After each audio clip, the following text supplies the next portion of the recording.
Well, the main character, his name is Luke Skywalker. Well, Luke is the shorthand for Lucius, or Lucifer, the light bearer, who walks across the sky. Okay, so this is the sun going through its phases. In A New Hope, or Star Wars, the first movie, Luke is wearing all white.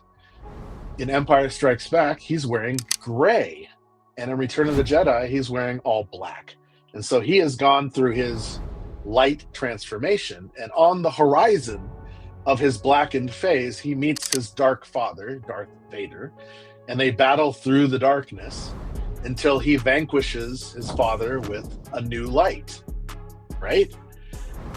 Because his father becomes a light body. And at the end of Return of the Jedi, Anakin Skywalker, Yoda, and Obi-Wan are all standing there as light bodies because they've all been vanquished through this period of darkness, or Amun, into a new enlightened body. And so this is the story of the Skywalker saga, like The Last Jedi, horrible movie, but there's some pretty fascinating esoteric knowledge in that.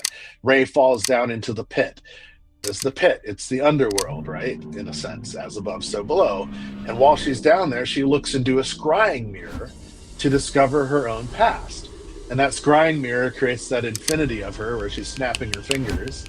And then she eventually comes to the mirror itself, and she asks to see who she is or who her parents are, and she sees herself. And so this is a scrying mirror. And so the ancients would use these pieces of obsidian or polished stone, and they would go into scrying sessions to try and predict future events. That's huge esoteric knowledge there. And then you have Luke astral projecting himself from Octo all the way across the galaxy to the planet of Crate, where his physical energetic form appears to fight off Kylo Ren one last time. So we see him levitating, here's the levitation, above the projection platform on Octo, and he disappears and his cloak lands back on the platform. Well, it's interesting because he's staring into the twin westing suns of Octo. Well, the twin suns are a direct reference to Sirius, because, in Masonic tradition, Sirius is considered the blazing star. To the Buddhists, it's the brightest star that rises on the horizon.